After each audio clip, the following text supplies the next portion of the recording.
35. Nobel publications. मुद्रांवर प्राण्यांची व पक्ष्यांची चित्रे आहेत. उत्खननात 2000 मुद्रा सापडलेल्या आहेत. या मुद्रांवरती विविध प्राण्याची व इतर चित्रे आहेत. उदा. बैल, गेंडा, वाघ, बकरी, हत्ती, म्हैस, जहाज व स्वस्तिक.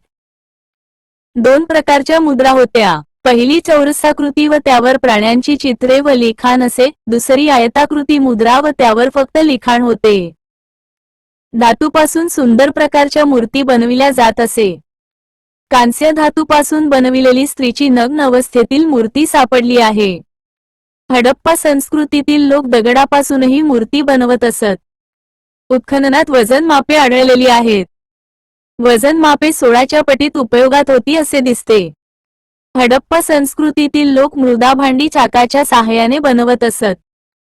मृदा भांडी वेगवेगळ्या रंगाची बनविली जात व त्यावर झाडाचे, मानवाचे चित्रे काढलेली आहेत. कांस्य हा धातू वापरण्यात हडप्पा संस्कृतीतील लोक निपुण होते. तांबे व कथिलपासून कमी प्रतीचे कांस्य बनविले जात असे. तांबे हा धातू राजस्थानातील खेत्रीमधून प्राप्त होत असे. कथिल अफगाणिस्तानातून आणत असे. सोने, चांदी अफगाणिस्तान येथून प्राप्त होत असे व मौल्यवान दगड दक्षिण भारत येथून प्राप्त होत असत. यांचे अलंकार बनवले जात. 2 प्रकारचे व्यापार चालत असे. पहिला अंतर्गत स्वरूपाचा व दुसरा बाहेरील जगाशी होत असे. अंतर्गत स्वरूपाचा व्यापार राजस्थान, सौराष्ट्र, महाराष्ट्र, दक्षिण भारत, उत्तर प्रदेश सोबत चालत असे. मेसोपोटेमियन लोक प्राचीन काळात हडप्पा संस्कृतीसाठी मेलुआ हा शब्द वापरत असत. दळणवळणासाठी बैलगाड्यांचा वापर केला जात असे. व्यापार सहसा वस्तुविनिमयावर आधारित होता. अंतर्गत व्यापारासाठी नक्ष्यांचा वापर केला जात असे. गहू, जव, राय, वाटाणा, तीळ, मोहरी या पिकांचे उत्पादन घेत असत. कापूस उत्पादन करणारे सिंधुवासी हे पहिले लोक होते. बैल, गाय, म्हैस, हत्ती, डुक्कर, कुत्रा, मांजर, ससा, माकड, हरिण, कोंबड्या, मोर, हंस यांचे पालन हडप्पा संस्कृतीतील लोक करत असत. हत्ती व गेंडा या प्राण्याची माहिती हडप्पाकालीन लोकांना होती. सिंह या प्राण्याची ओळख हडप्पाकालीन लोकांना नव्हती. वैदिक संस्कृती. विण म्हणजे ज्ञान आणि विणमधूनच वेद हा शब्द आला. वेदापासून वैदिक शब्द तयार झाला. वेदांना देखील अमानवी मानले जाते. वैदिक संस्कृतीचे 2 भाग आहेत. 1. पूर्व वैदिक किंवा ऋग्वैदिक काळ इ.पू. 1500 ते इ.पू. 1002. उत्तर वैदिक काळ इ.पू. 1000 ते इ.पू. पूर्णांक 600 सहस्त्रांश. आर्य सर्वात आधी पंजाबात वसले, त्यांनी त्याला ब्रह्मवृत्त म्हटले.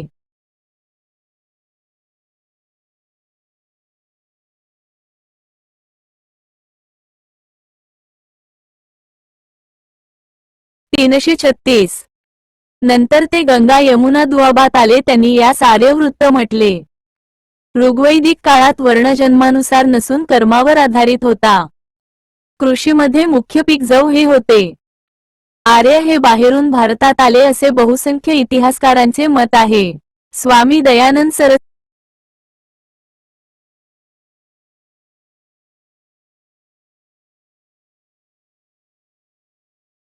336 अधिक नंतर ते गंगा यमुना दुआबात आले, त्यांनी यास आर्यवृत्त म्हटले. ऋग्वैदिक काळात वर्ण जन्मानुसार नसून कर्मावर आधारित होता. कृषीमध्ये मुख्य पीक जव हे होते. आर्य हे बाहेरून भारतात आले असे बहुसंख्य इतिहासकारांचे मत आहे. स्वामी दयानंद सरस्वती आर्य तिबेटमधून भारतात आले असे म्हणतात. लोकमान्य टिळकांनी the Arctic home in Vedas या ग्रंथामध्ये आर्य हे आर्क्टिक प्रदेशातून आले आहे असे सांगितले आहे. प्रारंभी आलेल्या आर्यांमध्ये भरत वंशाचे लोक होते. आपल्या देशाला भरतवंशावरूनच भारतवर्ष असे नाव मिळालेले आहे. आर्यांची संपत्ती गायीच्या संख्येत मोजली जात होती. ऋग्वेदातील आर्यांच्या कुटुंबसंस्थेत पितृसत्ताक पद्धती अस्तित्वात होती. स्त्रियांना दुय्यम स्थान होते. वैदिक संस्कृतीमध्ये बालविवाह पद्धती नव्हती. विधवांना पुनर्विवाह करण्याचा अधिकार होता. ऋग्वेद हा आर्यांचा पहिला व श्रेष्ठ धर्मग्रंथ होय. ऋग्वेदामध्ये एकूण 10 मंडले असून काही सूक्ते श्लोक आहेत. इंद्र ही आर्यांची प्रधान देवता होती. अग्नी, वरुण, सोम, मरुत या देवताही महत्वाच्या होत्या. सामवेद, यजुर्वेद, अथर्ववेद, वेदांगे, उपनिषदे इत्यादी ग्रंथ ऋग्वेदात नंतरचे आहे. यजुर्वेदामध्ये यज्ञविधीसाठी आवश्यक असलेले मंत्र आहेत. सामवेदामध्ये यज्ञाच्या हवनप्रसंगी श्लोक कोणत्या सुरात म्हणायचे याचे मार्गदर्शन आहे. वेदमंत्र गाण्याचे एकूण 36 प्रकार आहेत. ते सामवेदात दिलेले आहेत. सामवेद हा भारतीय संगीताचा उगम आहे. अथर्ववेदामध्ये शांती निर्माण करणाऱ्या आणि निरनिराळ्या रोगांचे निवारण करणाऱ्या मंत्रांचा समावेश आहे. यास ब्रह्मवेद असेही म्हणतात. भारतीय आयुर्वेदाचा उगम व भारतीय राजनीतीचा प्रारंभ अथर्ववेदात आहे. उपनिषदास वेदांत असेही म्हणतात. एकूण 108 उपनिषदे आहे. मांडव्य मुंडक या उपनिषदातून सत्यमेव जयते घेतलेले आहे. गावातील प्रमुखास ग्रामीणी असे म्हणायचे. कुटुंबसंस्थेच्या प्रमुखास गृहपती म्हणत असे. 4 पुरुषार्थ म्हणजेच धर्म, अर्थ, काम, मोक्ष आर्यांच्या जीवनामध्ये अस्तित्वात होते. आर्यांचे प्रारंभीचे जीवन पशुपालनी होते व कृषी व्यवसाय दुय्यम होता. आर्य प्राणी पाळत व त्यातील घोडा हा महत्त्वपूर्ण प्राणी होता असे दिसते. आर्य लोक भारतात येण्यापूर्वी मध्य आशिया व इराणमध्ये राहत असावेत असे मॅक्स मुलर हा जर्मन संशोधक म्हणतो. आर्य आपल्या शत्रूचा उल्लेख दास किंवा दस्यू असा करत असे. आर्यांनी भारतात आणलेला पहिला प्राणी घोडा होता.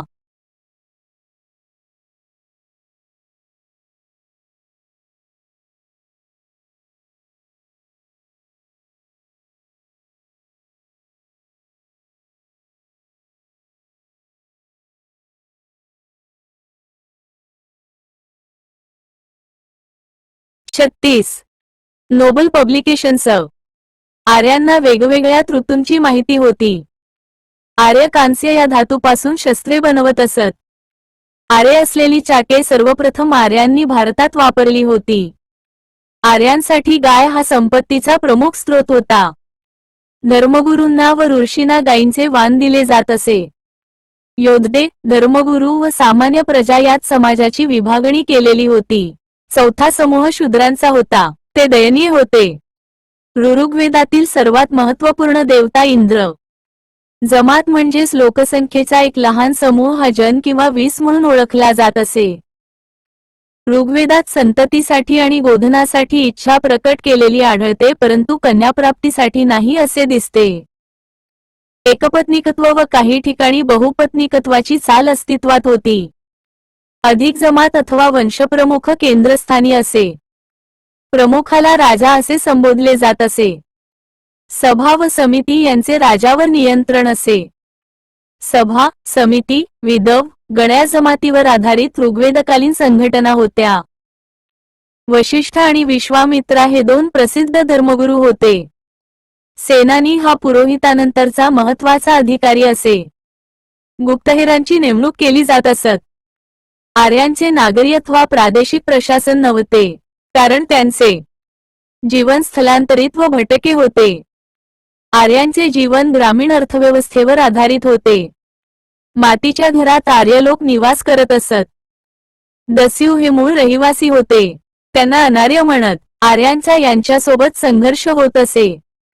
उत्तर वैदिक या काळात समाजाची विभागणी ब्राह्मण, क्षत्रिय, वैश्य व शूद्र या 4 वर्णात झालेली होती.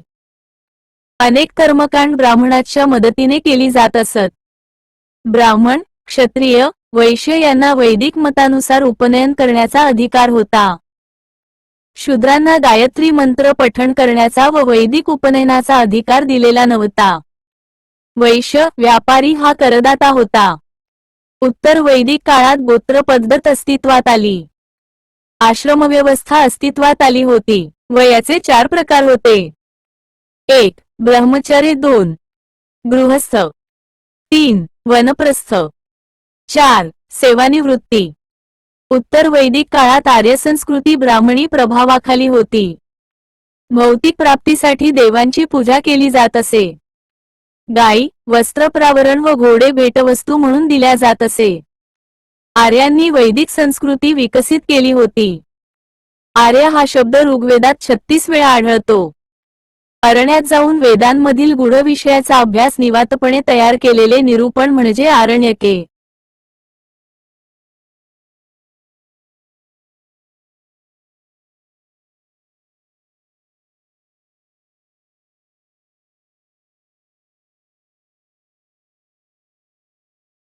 आणि यार नोबल मेगा संपूर्ण सामान्य ज्ञान. प्रत्येक वेदावरील लिहिलेली भाषे म्हणजेच ब्राह्मणे होय. शिष्याने गुरुशेजारी बसून ज्ञान प्राप्त करणे असा उपनिषद या शब्दाचा व्यावहारिक अर्थ आहे. 4 वेद, 108 उपनिषदे, 18 पुराणे, 18 उपपुराणे, 6 वेदांगे, 6 दर्शने, षड्दर्शने, 4 स्मृती ही वाङ्मय आहे. ऋग्वेद काळातील विद्वान स्त्रिया आपला घोष, लोपामुद्रा आणि विश्वावळा होत्या. वैदिक काळातील व्यापार विनिमयाचे माध्यम निष्का, कृष्णल, शतामन. गौतम बुद्ध जन्म इ.स. पू. 563 कपिलवस्तू, लुंबिनी, नेपाळ. लहानपणीचे नाव सिद्धार्थ. वडिलांचे नाव शुद्धोधन, राजा. गृहत्याग महाभिनिष्क्रमण 29व्या वर्षी. ध्यानस्थ बसलेले ठिकाण गया, बिहार.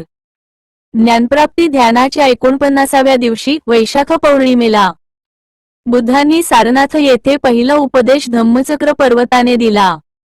महापरिनिर्वाण मृत्यू इ.स. पू. 483 कुशीनगर. गौतम बुद्धांच्या पत्नीचे नाव यशोधरा व मुलाचे नाव राहुल होते. त्यांचा जन्म शाक्य कुळात झाला होता. गौतम बुद्धांच्या आईचे नाव मायादेवी. आईनिधनामुळे मावशी गौतमीने सांभाळ केला म्हणून सिद्धार्थला गौतम हे नाम मिळाले. ज्या पिंपळाच्या वृक्षाखाली ज्ञानप्राप्ती झाली त्यास बोधिवृक्ष असे संबोधले जाते. बौद्ध धर्म. 4 आर्य सत्ये. 1. जीवन हे दुःखमय आहे. 2. दुःखाला तृष्णा हे मूळ कारण आहे. नोबल पू. 3. तृष्णेचा त्याग करावा म्हणजे दुःखाचा नाश होईल. 4. तृष्णेचा त्याग करण्यासाठी अष्टांग मार्ग स्वीकारला पाहिजे. अष्टांग मार्ग. बुद्ध दुःख नष्ट करण्याच्या 8 मार्गास अष्टांग मार्ग म्हणतात. 1. सम्यक दृष्टी. 4 आर्य सत्य जाणणे. 2. सम्यक संकल्प, शुद्ध विचार. 3. सम्यक वाणी, चांगले बोलणे. 4. सम्यक कर्मांत, चांगली कर्मे. 5. सम्यक व्यायाम, चांगल्या विचारांची जोपासना. 6. सम्यक आजीव, योग्य मार्गाने उपजीविका. 7. सम्यक स्मृती, विवेकाने आत्मसंयमन. 8. सम्यक समाधी, ध्यान व एकाग्रता. 4 पंचशील तत्वे. 3. 1. अहिंसा. 2. सत्य. 3. असते, चोरी करू नये. 4. अपरिग्रह, संपत्तीचा साठा नको. 5. ब्रह्मचर्य. पंचशील तत्वांच्या मार्गाने शीलसंवर्धन करावे असे म्हटले. बौद्ध धर्मात संगम या धार्मिक संघटनास अत्यंत महत्त्व आहे. त्रिपिटक 1. विनयपिटक. 2. सुत्तपिटक. 3. अभिधम्म पिटक. बौद्ध धर्मातील महायान पंथीयांनी बौद्ध धर्मसूत्रांचे संस्कृतमध्ये रूपांतर केले. त्यास वैपुल्य सूत्रे म्हणतात. महायान मूर्तीपूजक होते. बौद्ध तत्ववेत्ते अश्वघोष, नागार्जुन, बुद्धघोष, असंगा, वसुबंधू.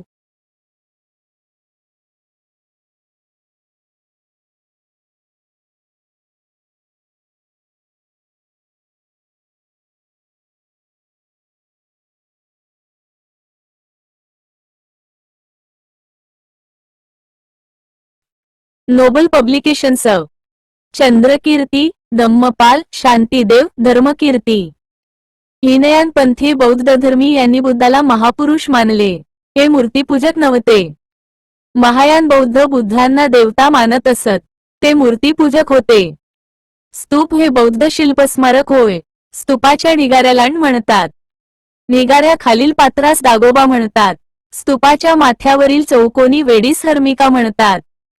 बौद्ध धर्मात कर्मसिद्धांतावर विश्वास व्यक्त केला गेला. बौद्ध धर्मात ईश्वर, आत्मा या कल्पनांना जागा नाही. बौद्ध काळात 16 प्रमुख राज्ये प्रसिद्ध होती, त्यांना महाजनपदे म्हणतात. बुद्ध म्हणजेच ज्ञानी असलेला. बुद्धांचे पहिले प्रवचन वाराणसी जवळील मृगध वनात झाले. बौद्ध धर्माची पहिली धर्मपरिषद बौद्ध शिष्य महाकश्यप याच्या अध्यक्षतेखाली राजगृह येथे भरली. पहिली बौद्ध धर्म परिषद अजातशत्रूच्या शासनकाळात झाली. दुसरी बौद्ध धर्म परिषद वैशाली येथे भरली होती. बौद्ध धर्मामध्ये हिनयान आणि महायान असे दोन पंथ होते. बौद्ध धर्माचा पवित्र ग्रंथ त्रिपिटक हा आहे. बौद्ध धर्मात स्त्रियांना सन्मानाची वागणूक होती. बौद्ध धर्माचे साहित्य पाली भाषेमध्ये आहे. गौतम बुद्धांचे शाक्य वंश हे क्षत्रिय वंश होते. बौद्ध धर्माने परमेश्वरांचे आणि आत्म्याचे अस्तित्व अमान्य केले, नाकारले आहे. बौद्ध धर्माने स्त्रियांना संघात प्रवेश दिलेला होता. बौद्ध धर्म उदार, लोकशाहीवादी व समतावादी होता. गौतम बुद्धांनी शांती आणि प्रेमाचा संदेश दिला. मगध, कोशल, कौशंबी येथील राजसत्तांनी व जनतेने बौद्ध धर्माचा स्वीकार केलेला होता. बौद्ध धर्मातील 4 बौद्ध धर्म परिषदा. पहिली बौद्ध धर्म परिषद अजातशत्रूने इ.स.पू. 483 मध्ये राजगृह येथे महाकश्यपच्या अध्यक्षतेखाली भरविली. दुसरी बौद्ध धर्म परिषद कालाशोकाने इ.स.पू. 383 मध्ये वैशाली, बिहार येथे सुबुकामीच्या अध्यक्षतेखाली भरविली. तिसरी बौद्ध धर्म परिषद अशोकाने इ.स.पू. 240 मध्ये पाटलीपुत्र येथे मोगलीपुत्तीसच्या अध्यक्षतेखाली भरविली. चौथी बौद्ध धर्म परिषद कनिष्काने इ.स. मध्ये काश्मीरमधील कुंडलवन येथे वसुमित्राच्या अध्यक्षतेखाली भरविली. जैन धर्म. ऋषभदेव हे जैन धर्माचे संस्थापक आणि पहिले तीर्थंकर होते. वर्धमान महावीर हे जैन धर्माचे 24वे तीर्थंकर होते. 23वे तीर्थंकर पार्श्वनाथ हे होते. पार्श्वनाथ हा वाराणसीचा राजपुत्र होता. वर्धमान महावीरांचा जन्म इ.स.पू. 599 साली एका सरदार घराण्यात.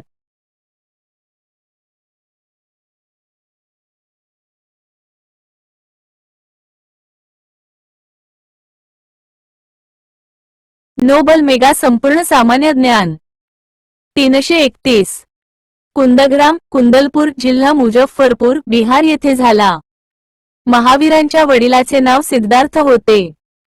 महावीरांची आई त्रिशला ही लिच्छवीच्या चेतक राजाची बहीण होती. महावीराने वयाच्या 30व्या वर्षी संसाराचा त्याग केला. त्यांना वयाच्या 42व्या वर्षी ज्ञानप्राप्ती झाली. पहिला उपदेश पावा येथे दिला. महावीरांचा मृत्यू पावापुरी येथे इ.स.पू. 527 मध्ये झाला. पावापुरी हे ठिकाण बिहारमध्ये आहे. महावीरांचा पहिला शिष्य जामाली. जैन धर्माच्या साहित्यास आगम असे म्हणतात. जैन धर्माने प्राकृत भाषेचा स्वीकार केला. जैन धर्म 2 पंथामध्ये विभागला गेला आहे. 1. श्वेतांबर पांढरे वस्त्र परिधान करणारे. 2. दिगंबर नग्न असणारे. जैन धर्मात ईश्वराचे अस्तित्व अमान्य पण आत्मा व पूर्णजन्म यावर विश्वास. जन्म मृत्यूच्या फेऱ्यातून सुटका. या धर्मामध्ये श्वेतांबर व दिगंबर हे 2 पंथ आहेत. जैन धर्मानुसार मुक्तीचे 3 मार्ग आहेत. कर्नाटकात जैन धर्माच्या प्रसाराचे श्रेय चंद्रगुप्त मौर्याला दिले जाते. जैन शब्दाची उत्पत्ती जीन या शब्दापासून झाली आहे. जीन म्हणजे जिंकणे होय. अहिंसा परमो धर्म हे जैन धर्माचे ब्रीदवाक्य आहे. पार्श्वनाथाने जैन धर्माची 4 तत्वे सांगितली. यात 5वे तत्व ब्रह्मचर्य याची महावीरांनी भर घातली. जैन धर्माचे 5 अनुव्रते, महाव्रते आहेत. त्यांना जैन धर्माची तत्वेही म्हटले जाते. 1. सत्य खोटे बोलू नये. 2. अहिंसा हिंसक असू नये. 3. अस्तेय चोरी करू नये. 4. अपरिग्रह, द्रव्य संग्रह करू नये, स्वार्थी वृत्तीचा त्याग करणे. 5. ब्रह्मचर्य, मनामध्ये कामवासना न बाळगणे, इंद्रिय संयम ठेवणे. वर्धमान महावीर हे गौतम बुद्ध यांचे समकालीन होते. चंद्रगुप्त मौर्याने सिंहासनाचा त्याग करून जैन धर्माचा स्वीकार केला होता. श्रवणबेळगोळ हे जैन धर्माचे दक्षिणेतील मुख्य केंद्र होते. यास जैन धर्माची काशी म्हणतात. जैन धर्माचे साहित्य प्राकृत भाषेत होते. प्राकृत भाषेतून शोरशेनी भाषा निर्माण झाली आणि शोरशेनी मधून मराठी निर्माण झालेली आहे असे म्हटले जाते. महावीरांना प्राप्त झालेले केवल ज्ञान म्हणजेच सर्वश्रेष्ठ ज्ञान होय. महावीरांना जुपालिका नदी जवळच्या जिम्भिकाग्राम येथे केवलज्ञान प्राप्त झाले. महावीरांनी आपल्या सर्व इंद्रियांवर ताबा विजय मिळविला म्हणून त्यांना जिन जेता अरत संबोधले गेले. महावीरांच्या शिष्यांना जैन नाव मिळाले.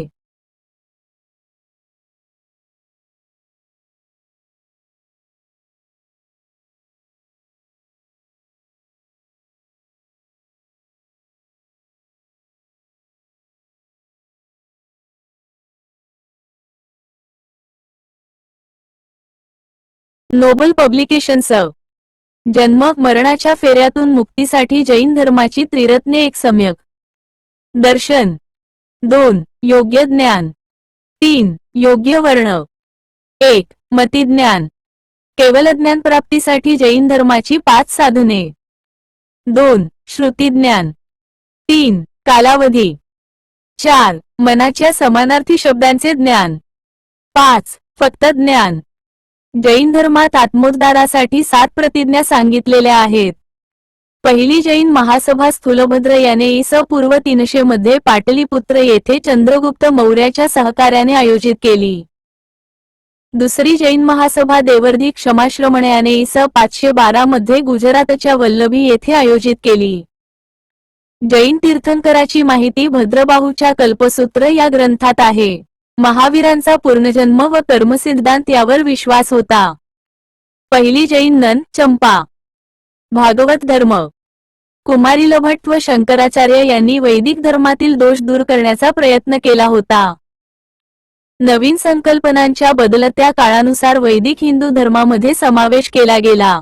त्यातूनच भागवत धर्म व वैष्णव या नव्या पंथांची स्थापना झाली. भागवत धर्मात पुराणे, रामायण, महाभारत आणि भगवद्गीता यांचा आविष्कार पुढे आणला गेला. मोक्ष आणि निर्वाण प्राप्तीसाठी देवाची प्रार्थना व भक्ती केली पाहिजे असे भागवत धर्म सांगतो. विष्णू हा भागवत धर्मातील श्रेष्ठ देव आहे. भगवद्गीता लिहिली त्या काळापासून वैष्णव धर्माला भागवत धर्म असे नाव मिळाले. श्रीमद भगवद्गीता हा भागवत धर्माचा पवित्र धर्मग्रंथ मानला जातो. गीतेत जीवन, आत्मा, मृत्यू, कर्म, पुनर्जन्म, भक्ती या गोष्टी सांगितल्या आहेत. वैदिक काळात मूर्तिपूजेवर विश्वास ठेवला जात नव्हता.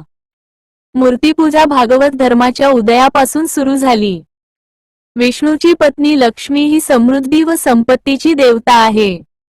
मोक्षप्राप्तीसाठी ज्ञान, कर्म व भक्ती हे मार्ग अवलंबिले पाहिजे असे भागवत धर्म सांगतो. आत्मा हा अमर आहे व तो विश्वाचा एक भाग आहे ही मान्यता. शैव धर्म. शिव या देवाची पूजा करणारे लोक म्हणजे शैव धर्मी होय. वेद, उपनिषद यामध्ये शिवाचा उल्लेख खालील नावाने केलेला आहे. 1 शंकर, 2 शिव, 3 रुद्रशिव, 4 पाशुपत, 5 कपिलेश्वर, 6 उपबितेश्वर. शैव धर्माची स्थापना लकुलिश याने केली असे म्हटले जाते. ऋग्वेदामध्ये शिवाच्या नावाचा उल्लेख रुद्र म्हणून केलेला आहे. भगवान शिवाचा अवतार लकुलिश यांना मानले जाते. पशुपत संप्रदायामधील अनुयायांना पंचार्थिक असे म्हटले जाते. कर्नाटकात श्री बसवेश्वर यांनी स्थापन केलेला वीरशैव धर्म हा शैव धर्माचेच एक रूप आहे. अथर्ववेदात शिवाला महादेव म्हटले आहे.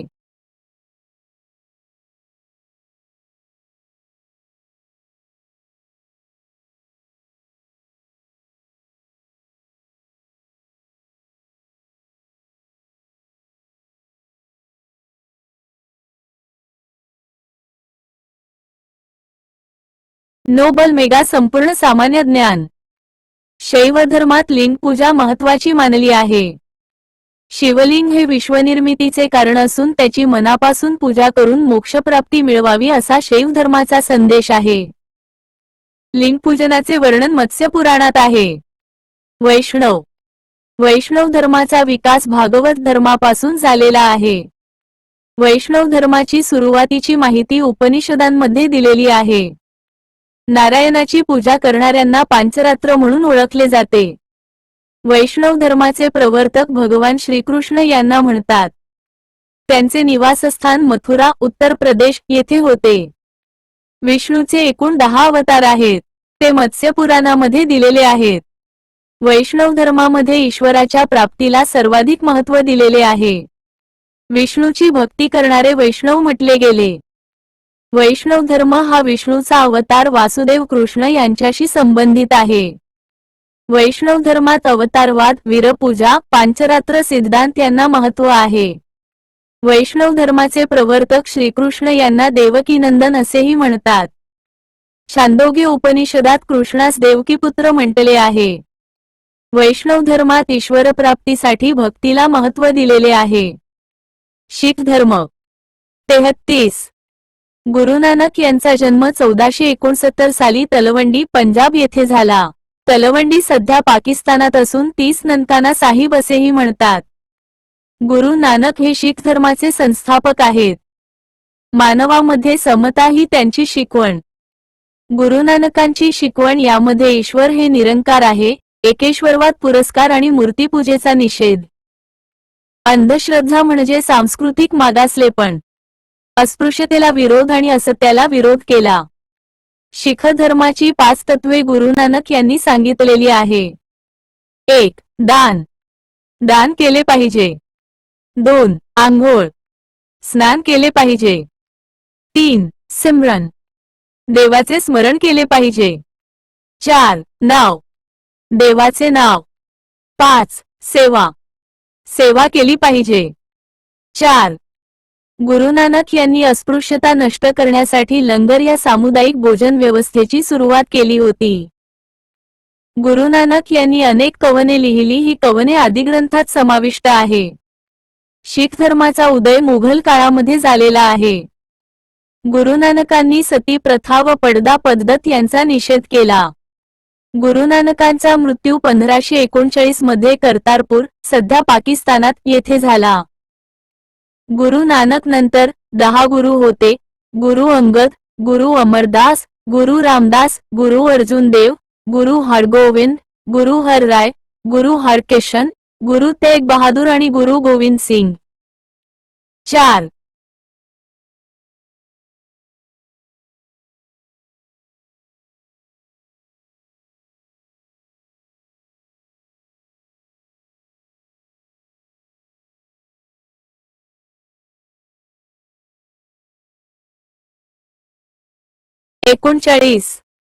Nobel publications. गुरु अर्जुनदेव यांनी पवित्र आदिग्रंथ इ.स. 1604 मध्ये लिहिलेला आहे. गुरु अंगद यांनी गुरुमुखी लिपी सुरू केली. आदिग्रंथ हा ग्रंथ साहिब व शिखांचा धर्मग्रंथ म्हणून प्रसिद्ध आहे.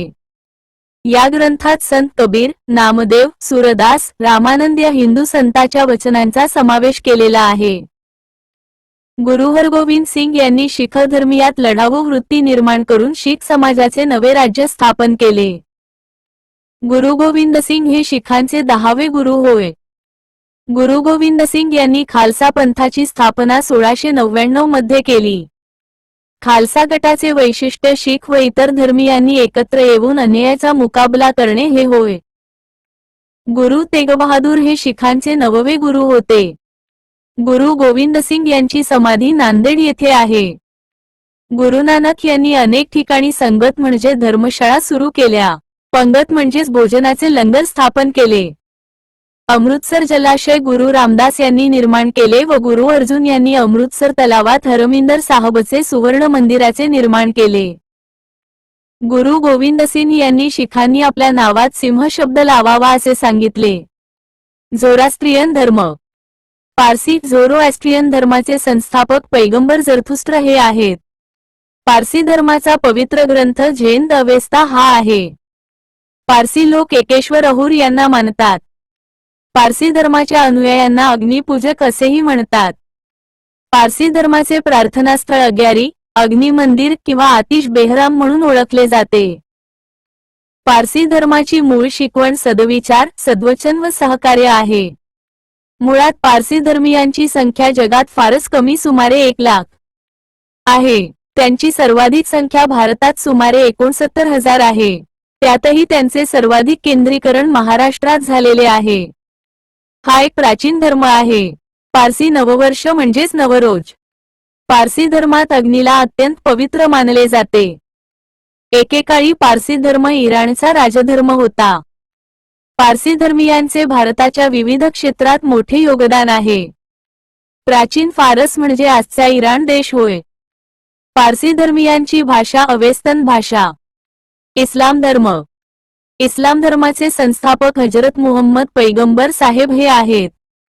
त्यांचा जन्म ईसा 570 मध्ये मक्का येथे झाला. मुहम्मद साहेबांच्या आईचे नाव अमीना आणि वडिलांचे नाव अब्दुल्ला असे होते. हजरत मुहम्मद साहेब यांना ईसा 610 मध्ये मक्काजवळ हिरा नावाच्या गुफेमध्ये ज्ञान प्राप्त झाले. इस्लाम धर्मीयांचा पवित्र धर्मग्रंथ कुराण हा आहे. UNESU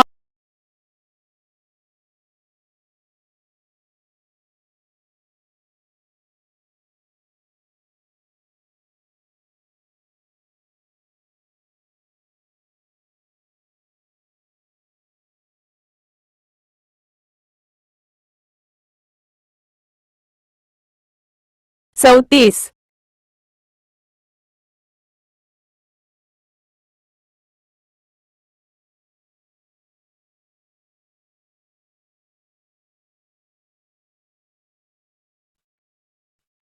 नोबल मेगा संपूर्ण सामान्य ज्ञान. 340. हजरत मुहम्मद साहेब यांचा मृत्यू 8 जून ईसा 632 मध्ये झाला. त्यांचा दफनविधी मदिना येथे झाला. त्यांच्या मृत्यूनंतर इस्लाम धर्मामध्ये 2 पंथ तयार झाले. 1. सुन्नी. 2. शिया. इब्न इशाक यांनी सर्वप्रथम मुहम्मद पैगंबर यांचे जीवनचरित्र लिहिलेले आहे. मुहम्मद पैगंबर यांचा जन्मदिवस ईदे मिल्लादुन्नबी म्हणून साजरा केला जातो. भारतात इस्लाम धर्माची संस्कृती घडविणारे अरब हे पहिले होते. मुहम्मद पैगंबर यांच्या उत्तराधिकाऱ्यांना खलिफा संबोधले गेले. इस्लाम जगतात 1924 पर्यंत खलिफा पद होते. तुर्कस्तानचा शासक केमाल पाशाने खलिफा पद समाप्त केले. ख्रिश्चन धर्म. ईसाई धर्माचे संस्थापक ईसा मसीह हे आहेत. ईसाई धर्माचा धर्मग्रंथ बायबल हा आहे.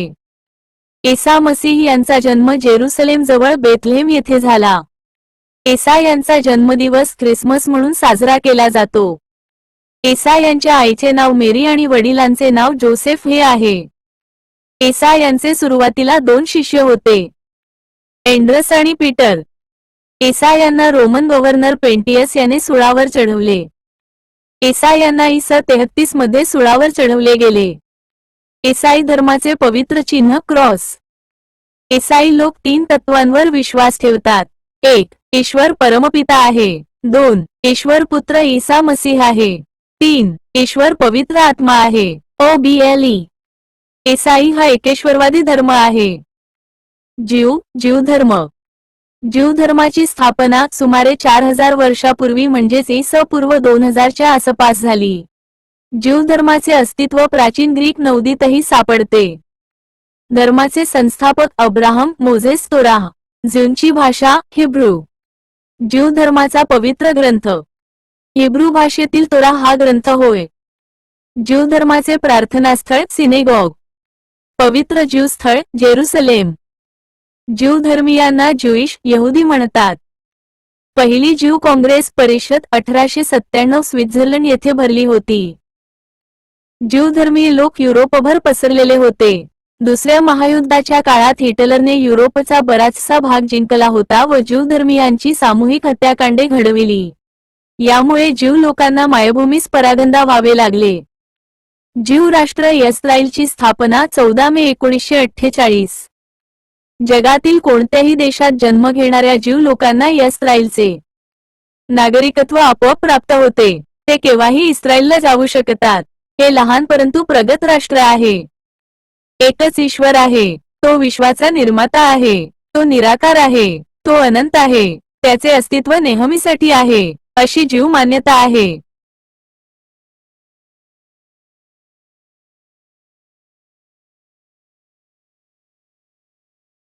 '840 नोबल पब्लिकेशन्स. भारतीय इतिहासाच्या माहितीची साधने स्रोत. प्राचीन भारताच्या इतिहासाबाबत आपणास विविध साधनाद्वारे माहिती मिळते. विविध धर्मग्रंथ, राजकीय व बिगर राजकीय ग्रंथ, ऐतिहासिक ग्रंथ, स्मारके, शिलालेख, मंदिरे व बांधकामे, नाणी, उत्खननातून मिळालेली माहिती, परकीय प्रवाशांची ग्रंथरचना व प्रवासवर्णने इत्यादी बाबींपासून इतिहासासंबंधीची माहिती मिळते. कारण इतिहास हा पुराव्यांवरून लिहिला जातो, म्हणून इतिहासलेखनासाठी वरील प्रकारचे सर्व पुरावे अत्यंत महत्त्वाचे ठरतात. वेद, उपनिषदे, धार्मिक साहित्य यातूनही प्राचीन भारतीय इतिहासाच्या काही बाबींवर प्रकाश पडतो. पुराणे व महाकाव्ये यात भारतवर्ष अर्थात भरतचा देश असा उल्लेख आहे. विष्णू पुराणात समुद्राच्या उत्तरेला व हिमालयाच्या दक्षिणेला असलेली भूमी म्हणजे भारत देश व तेथील संतती भारतीय आहे असे म्हटलेले आहे. सिंधू नदीद्वारे जलसिंचित प्रदेश म्हणजे इंडिया असे इराणी लोकांनी नाव दिले. पारसी धर्मग्रंथ झेंद अवेस्ता यात सप्तसैंधव या शब्दाचा उल्लेख आहे. ग्रीक, युनानी लोकांनी सिंधू नदीला इंडोस असे उच्चारले. कौटिल्य, चाणक्य, विष्णुगुप्त याच्या अर्थशास्त्र या ग्रंथात तत्कालीन सामाजिक, राजकीय, आर्थिक स्थितीचे वर्णन आहे. हा ग्रंथ मौर्य काळात इ.स. पूर्व 400च्या सुमारास रचला गेला आहे. विशाखा दत्त यांच्याद्वारे लिखित मुद्रा राक्षस या नाटकात मौर्यकालीन सामाजिक, सांस्कृतिक स्थितीचे वर्णन आहे. मालविकाग्निमित्र या कालिदासाच्या नाटकात पुष्यमित्र शुंग शासनकालावर प्रकाश टाकलेला आहे. यात शुंग आणि विदर्भ, यज्ञसेन या दोन राजघराण्याच्या वैवाहिक संबंधाचा उल्लेख आहे. बाणभट्टच्या हर्षचरित ग्रंथात सम्राट हर्षवर्धन विषयी माहिती आहे. पाणिनीद्वारे रचित अष्टाध्यायी या ग्रंथात संस्कृत व्याकरण, मौर्यपूर्व इतिहास, मौर्ययुगीन इतिहासावर माहिती आहे. कमंद्रकने लिहिलेल्या नीतिसार या ग्रंथात गुप्तकाळावर प्रकाश पडतो. पतंजलीने लिहिलेल्या महाभाष्य या ग्रंथात शुंग वंशाच्या इतिहासाची माहिती मिळते. गार्गी संहितेत यवन आक्रमणाचा उल्लेख आहे. कल्हणच्या राजतरंगिणी या 12व्या शतकातील ग्रंथात काश्मीरच्या इतिहासाची माहिती मिळते. वाकपतीने लिहिलेल्या गौडवहो या ग्रंथात कनौज शासक यशोवर्मनधी माहिती आहे. बिलनने लिहिलेल्या विक्रमांक देवचरित या ग्रंथात चालुक्य राजा विक्रमादित्याच्या विजयाची माहिती आहे. संगम साहित्यातून दक्षिणेतील चोल, चेर, पांड्य राजघराणे व संस्कृतीची माहिती मिळते. इराणचा राजवैद टेसियस याचे भारतासंबंधीचे विवरण आश्चर्यकारण.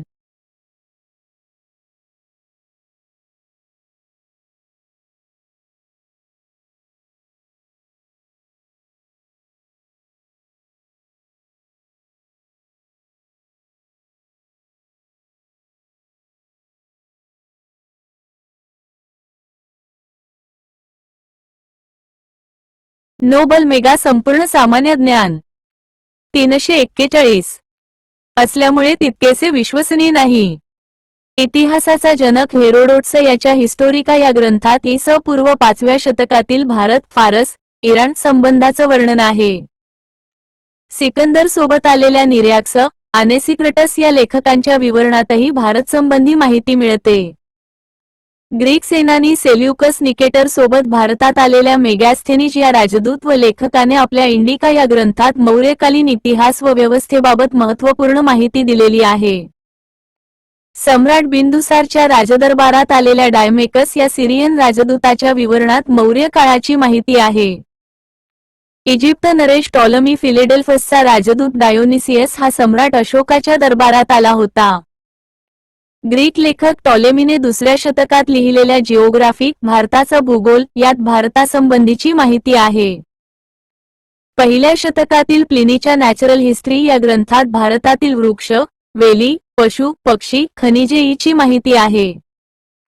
एक अज्ञात युनानी प्रवाशाच्या 1ल्या शतकातील पेरिप्लस ऑफ द इरिचेयन्सी या ग्रंथात भारतातील बंदरे, व्यापार ची माहिती मिळते. फाह्यान हा चीनी लेखक चंद्रगुप्त दुसरा याच्या दरबारात आला होता. हा सुमारे 15 वर्षे भारतात राहिला. त्याच्या फोकवोथी या ग्रंथातील वर्णनात गुप्त काळातील राजकीय, सामाजिक, धार्मिक स्थितीचे वर्णन आहे. हगु एन संग हा चीनी प्रवासी हर्षवर्धन काळात भारतात आला होता. सुमारे 15 वर्षे त्याने भारतभ्रमण केले. तो नालंदा येथे बौद्ध धर्म अभ्यासासाठी गेला होता. याचे प्रवासवर्णन तातांगसी यू की नावाने प्रसिद्ध आहे. त्यात भारतासह 138 देशांची माहिती मिळते. याने हर्षवर्धनकालीन समाज, धर्म, व्यापार, शिक्षण, राजकारण याचे वर्णन केले आहे. याने नालंदा विद्यापीठास भेट दिली तेव्हा तेथील कुलपती आचार्य शीलभद्र होते. इत्सिंग हा चीनी प्रवासी 7व्या शतकाच्या शेवटी भारतात आला होता. त्याने नालंदा, विक्रमशिला विद्यापीठांना भेटी दिल्या. त्याच्या वर्णनात तत्कालीन भारताची माहिती मिळते. अलबेरुनी हा अरबी लेखक महम्मद गझनी सोबत भारतात आला होता. त्याच्या किताब उल हिंद या ग्रंथाचे दुसरे नाव तहकीक ए हिंद म्हणजे भारत की खोज या ग्रंथात भारताबाबत सखोल वर्णन आहे. यात भारतातील धर्म, समाज जीवन, मापन पद्धती, मूर्तिकला, कायदा, विज्ञान, राजकारण, राजपुतकाळ यासंबंधी महत्त्वाची माहिती आहे. इब्न बतूता हा अरबी लेखक महम्मद तुघलकाच्या काळात भारतात आला होता. तो मोरोक्को या देशाचा होता. त्यास भारतीय सामाजिक, सांस्कृतिक जीवनाविषयी जाणून घेण्याची तीव्र इच्छा होती.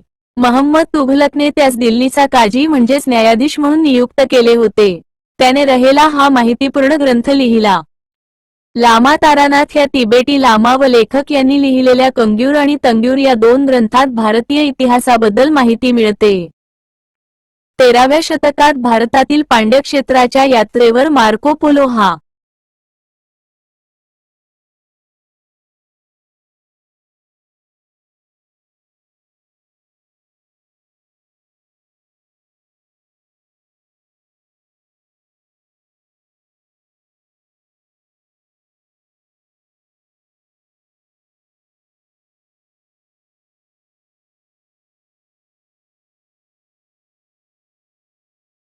एक नोबल पब्लिकेशन्स 1, 2, 3, 4 इटालियन व्यापारी व शोधकर्ता आला होता.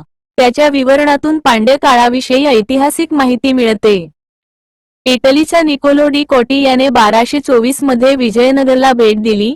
इराणचा फारसचा अब्दुल रज्जाक 1442 मध्ये विजयनगरला भेट दिली. तसेच झामोरीन कालिकतच्या दरबारात भेट दिली. रशियन प्रवासी एथेनेसियस निकितीन याने 1470 मध्ये दक्षिण भारताला भेट दिली. या सर्वांच्या वर्णनातून तत्कालीन भारताच्या राजकीय, सामाजिक, आर्थिक, सांस्कृतिकी पैलूवर प्रकाश पडतो. मुघल काळाविषयी गुलबदन बेगमचा हुमायूननामा, अबुल फजलचा आईन एकबरी व अकबरनामा, बाबरचा तुझुक बाबरी, बदाऊनीचा मुंतखब उल तारिक, निझामुद्दीनचा तबाकत अकबरी, अबुल हमीद लाहोरीचा पादशहानामा, काफी खानचा मुंतखब उल भीमसेनचा नुष्खोई दिलखुश या सर्व ग्रंथातून ऐतिहासिक व इतर बाबींची माहिती मिळते. याशिवाय विविध लेण्या, शिलालेख, नाणी, मुद्रा, स्तंभ, भांडी, पुरातत्वीय अवशेषी पासूनही प्राचीन व मध्ययुगीन इतिहासाची माहिती मिळते. महाजनपदाचा काळ सुमारे इ.स. पूर्व 6व्या शतकात जनपदांचे रूपांतर महाजनपदात होऊ लागले. जनपद म्हणजे लोकसंख्या असलेला छोटा भूप्रदेश व महाजनपद म्हणजे अनेक जनपदांचा एक मोठा भूप्रदेश होय. बौद्ध ग्रंथ अंगुत्तर निकाय व जैन ग्रंथ भगवती सूत्रात 16 महाजनपदांचा उल्लेख आहे.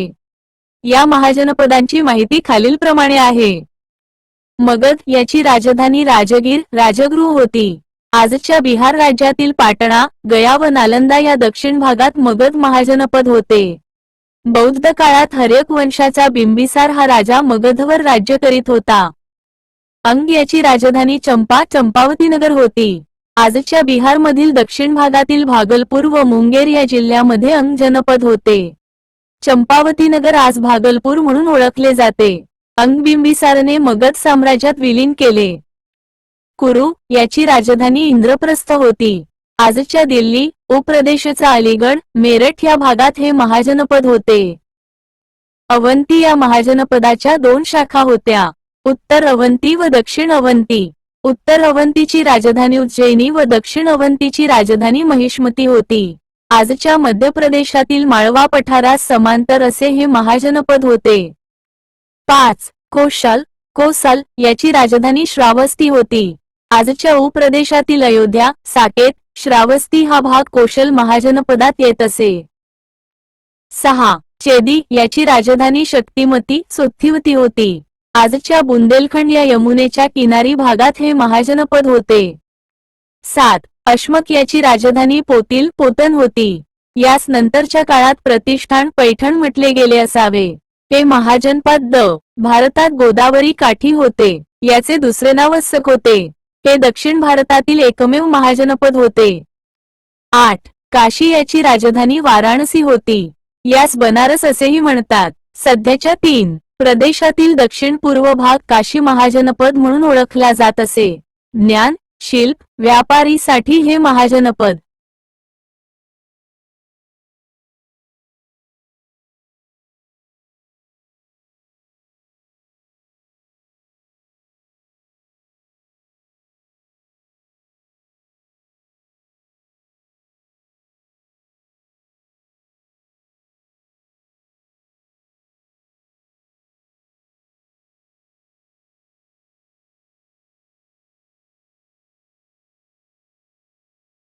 तीनशे 42.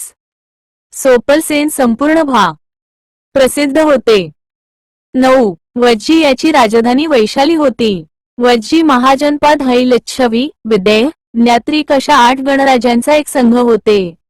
यास विजी असेही म्हणत. आजच्या उत्तर बिहारमध्ये हे महाजनपद होते. आजही वैशाली नावाचा जिल्हा बिहारमध्ये अस्तित्वात आहे. 10. वत्स याची राजधानी कौशंबी होती. आज यास कोशम म्हटले जाते. हे महाजनपद म्हणजे आजच्या उत्तर प्रदेशातील प्रयागराज होय. 11. शूरसेन याची राजधानी मथुरा होती. आजच्या उत्तर प्रदेशातील ब्रजमंडळ, मथुरा या भागात हे महाजनपद होते. मॅगेस्थेनिजने याचे वर्णन एक शांतिप्रिय राज्य म्हणून केला आहे. 12. पांचाल याचे 2 भाग होते. त्यातील उत्तर पांचालची राजधानी अहिच्छत्र व दक्षिण पांचालची राजधानी कांपिले होती. हे महाजनपद आजच्या रोहिलखंड भागात होते. 13. कंबोज याची राजधानी राजपूर होती. काश्मीरचा उत्तरेकडील भाग आणि गांधारच्या उत्तरेकडील पामीर यांचा समावेश कंबोजमध्ये होता. द्वारका हे दुसरे महत्त्वाचे शहर होते. हे महाजनपद घोड्यांसाठी प्रसिद्ध होते. 14. मल्ल याच्या राजधान्या कुशीनगर व पावा या होत्या कारण याच्या 2 शाखा होत्या. दोन्ही शाखांचा एकत्र उल्लेख मल्लरथ आणि मल्ल राष्ट्र असा महाभारतात आढळतो. आजच्या उत्तर प्रदेशातील कुशीनगर, गोरखपूर, वस्ती, देवरिया, सिद्धार्थनगर या भागात हे महाजनपद होते. 15. मत्स्य याची राजधानी विराटनगर होती. हे महाजनपद आजच्या राजस्थानमधील भरतपूर, जयपूर, अलवर या भागात होते. याची राजधानी विराटनगर सध्या जयपूरमधील वैराट म्हणून ओळखली जाते. 16. गांधार याच्या राजधान्या तक्षशिला आणि पुष्कलावर्त होत्या. तक्षशिला आज पाकिस्तानमधील रावळपिंडीत आहे. तक्षशिला हे ज्ञानाचे केंद्र होते. आजच्या अफगाणिस्तानमधील पूर्वेकडील भाग, पंजाबचा पश्चिम भाग, काश्मीर यांचा समावेश या महाजनपदात होता. प्राचीन व मध्ययुगीन राजघराणे. मगध साम्राज्याचा पाया घालणारे बिंबिसार अजातशत्रू. बिंबिसार इ.स. पू. 544 ते 493. बिंबिसारला हर्यक वंशाचा संस्थापक समजले जाते.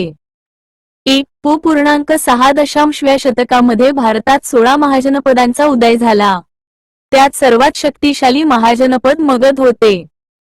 बिंबिसार हा मगध घराण्यातील पहिला प्रसिद्ध राजा होय. बिंबिसार गौतम बुद्धांचा व महावीर यांचा समकालीन होता. तो बौद्ध धर्माचा अनुयायी होता व त्याने आपला राजवैद्य जीवक यास गौतम बुद्धाच्या शुश्रूषेसाठी पाठविले. त्याने राजगृह ही मगध राज्याची नवी राजधानी स्थापन केली. बिंबिसारने मगध साम्राज्याचा पाया घातला. महापद्म याने गिरिव्रस हा राजधानी किल्ला बांधून मगधची पहिली राजधानी स्थापन केली. बिंबिसारने बौद्ध धर्म स्वीकारला होता.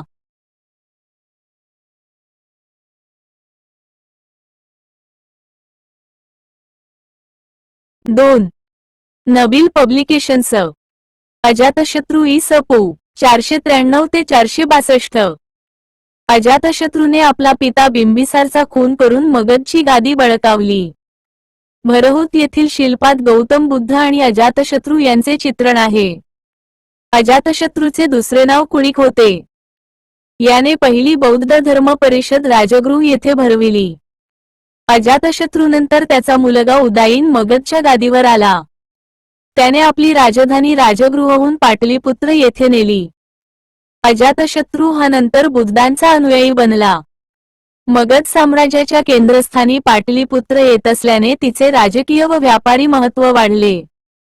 अलेक्झांडर इ.स. पूर्व 335 ते 323.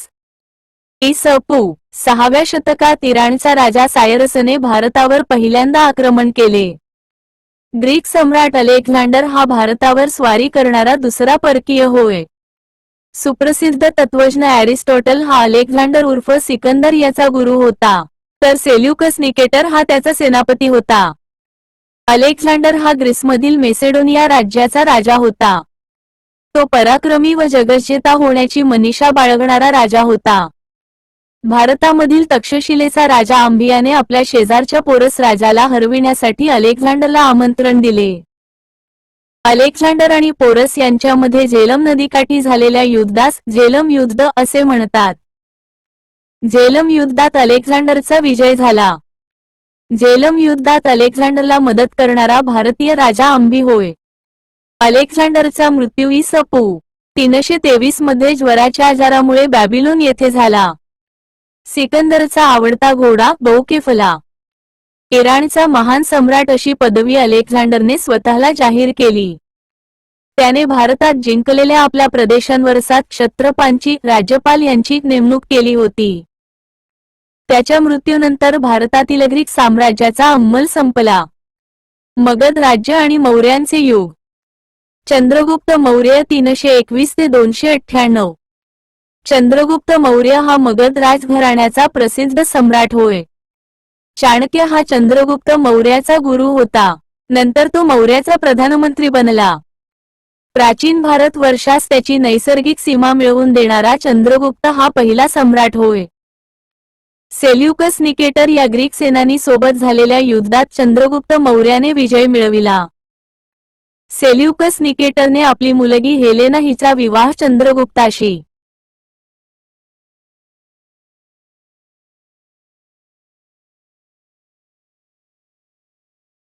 नोबल मेगा संपूर्ण सामान्य ज्ञान 343 लावला.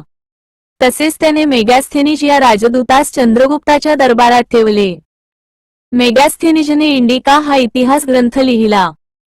चंद्रगुप्त हा मोर पाळणाऱ्या जमात प्रमुखाचा पुत्र होता असा उल्लेख परिशिष्टापर्वन या ग्रंथात आहे. चंद्रगुप्ताने भारताचा बराचसा भाग आपल्या अधिपत्याखाली आणला होता. मौर्यपूर्व काळात भारताला पूर्वेकडील समुद्रांची राणी म्हणून ओळखले जात असे. बिंदुसार 298 ते 273 इ.स. पू. चंद्रगुप्त मौर्यानंतर बिंदुसार हा त्याचा मुलगा मगधच्या गादीवर आला. बिंदुसारचा उल्लेख ग्रीकांनी अमित्रघात असा केलेला आहे. याने सिरियाचा राजा अँटिओकस पहिला याला मदिरा, अंजीर आणि तत्ववेते पाठविण्याची विनंती केली होती. याने अजिविक पंथाचा स्वीकार केला होता. जैन ग्रंथामध्ये बिंदुसारला सिंहसेन म्हटले आहे. चाणक्य हा बिंदुसारचाही प्रमुख मंत्री होता. बिंदुसारने तक्षशिला येथील बंडपुत्र अशोकाला पाठवून मोडून काढले. सम्राट अशोक इ.स. पू. 273 ते 232. सम्राट अशोक हा सम्राट बिंदुसारचा मुलगा होता. कलिंग युद्धानंतर सम्राट अशोकाने युद्धाचा त्याग करून अहिंसा तत्व असणाऱ्या बौद्ध धर्माचा स्वीकार केला. सम्राट अशोकाने त्याच्या साम्राज्यात धर्म महामात्र व धर्मयुक्त या अधिकाऱ्यांच्या नेमणुका केल्या. अशोकाने पुत्र महेंद्र आणि कन्या संघमित्रा यांना नेपाळ आणि श्रीलंका येथे धर्मप्रचारासाठी पाठविण्याचा उल्लेख मिळतो. इ.स. पू. 240 मध्ये बौद्ध धर्माची तिसरी बौद्ध धर्म परिषद सम्राट अशोकाने भरविली होती. अशोकाच्या सारनाथ येथील स्तंभातून स्वतंत्र भारताने आपल्या शांततावादी धोरणाचे व समृद्धपूर्ण सहजीवनाचे प्रतीक म्हणून राजमुद्रा हे शिल्प स्वीकारले आहे. सारनाथ येथील स्तंभाच्या वरच्या बाजूला पालथ्या कमळाचा आकार दिलेला आहे. स्तंभ गोलाकार असून त्याच्या चोहो बाजूंना हत्ती, वृषभ, अश्व व सिंह यांच्या आकृत्या कोरलेल्या आहेत. 4 बाजूंना 4 धर्मचक्रे कोरलेली आहेत. संस्कृत भाषेचा पहिला ग्रंथ शब्दानुशासन अष्टाध्यायी हा पाणिनीचा व्याकरणशास्त्राचा ग्रंथ होय. रामायण हा ग्रंथ मौर्य काळात रचलेला आहे. कौटिल्याचा ग्रंथ अर्थशास्त्र हा होय. महाभारत हा ग्रंथ मौर्य काळात रचलेला आहे. रामायणामध्ये एकूण 24,000 श्लोक आहेत. महाभारतामध्ये 18 पर्व व 1 लाख श्लोक आहेत. काश्मीरमधील श्रीनगर व नेपाळमधील ललितपाटण या नगराची स्थापना सम्राट अशोकाने केली. कल्याण युद्ध इ.स. पू. 261 मध्ये झाले. सांचीचा स्तूप अशोकाने निर्माण केला. सांचीच्या स्तूपावर सिंह, हत्ती, यक्ष, धर्मचक्र इत्यादी चित्रे काढलेली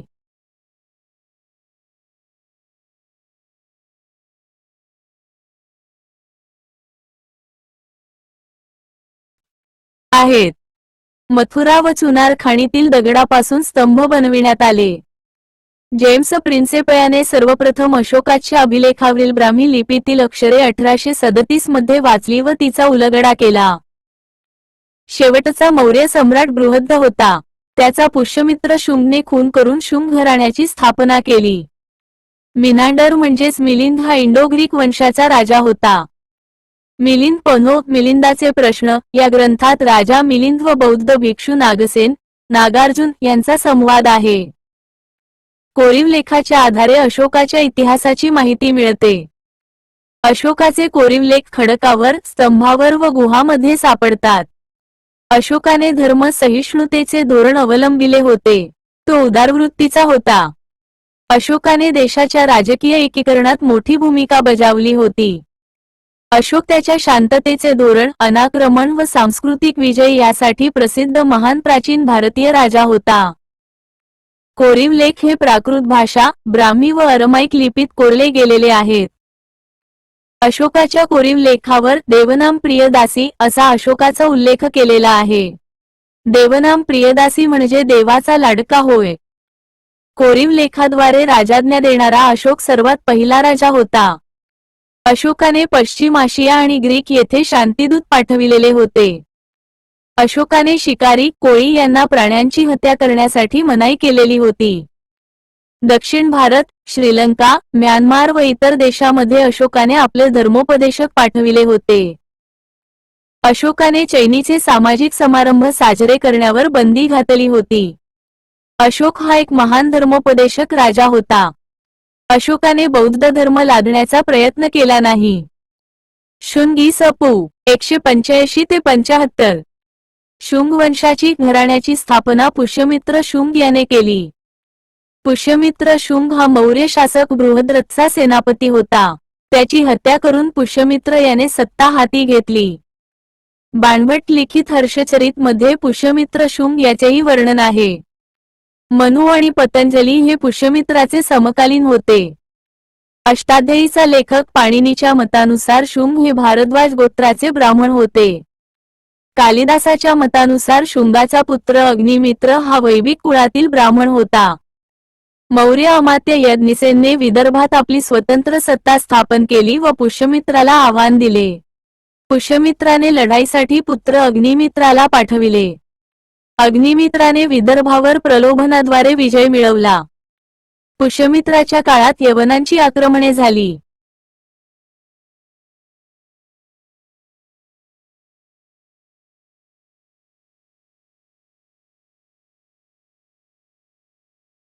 तीनशे 44 नोबल मेगा संपूर्ण सामान्य ज्ञान. यवन शासक साकेत, पांचाल, मथुरा यावर विजय मिळवत पाटलीपुत्रपर्यंत पोहोचला, परंतु पाटलीपुत्रावर आक्रमण करण्याआधीच डेमेट्रियसला यवन शासक माघारी फिरावे लागले. तिबेटी लेखक लामा तारानाथ यांच्यानुसार जालंधर, साकल, सियालकोट ई ठिकाणी शुंगांची सत्ता होती. दक्षिण पश्चिमेत अवंती आणि दक्षिण सीमेवर विदिशा या त्याच्या साम्राज्याच्या बाह्य सीमा होत्या. अयोध्या अभिलेखातून कळते की पूर्वेत कोसलवरही शुंग सत्ता होती. वरील पुराव्यांवरून उत्तरेत हिमालयापासून ते दक्षिणेस बरार व पश्चिमेस पंजाबपासून ते पूर्वेस मगधपर्यंत पुष्यमित्राच्या राज्याचा विस्तार होता. इ.स. पूर्व 148 मध्ये पुष्यमित्राचा मृत्यू झाला. त्यानंतर त्यांचा मुलगा अग्निमित्र शुंग शासक बनला. अग्निमित्रानंतर वसुज्येष्ठ, वसुमित्र, मित्रदेव, आंध्रक, पुलिंदल, घोष, वज्रमित्र, देवभूती हे क्रमाने राजे बनले. वसुदेवने देवभूतीची हत्या करून शुंग वंशाचा शेवट केला. शुगांच्या राजधान्या पाटलीपुत्र व काही काळ विदिशा. कण्व 7530 इ.स. पू. कण्व वंशाचा संस्थापक वसुदेव.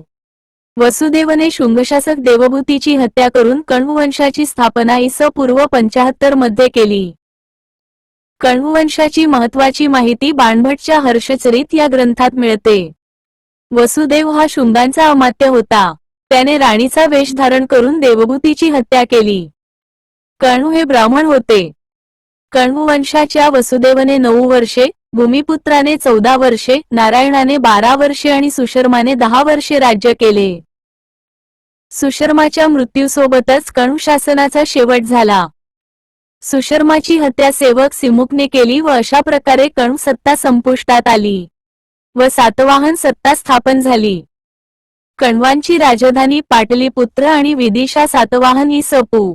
230 इ.स. 220. सूचना या घराण्याची स्थापना कधी झाली याबाबत इतिहासकारात मतभेद आहेत.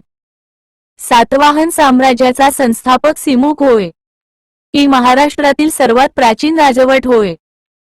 पैठण ही सातवाहनाची महाराष्ट्रातील राजधानी होती.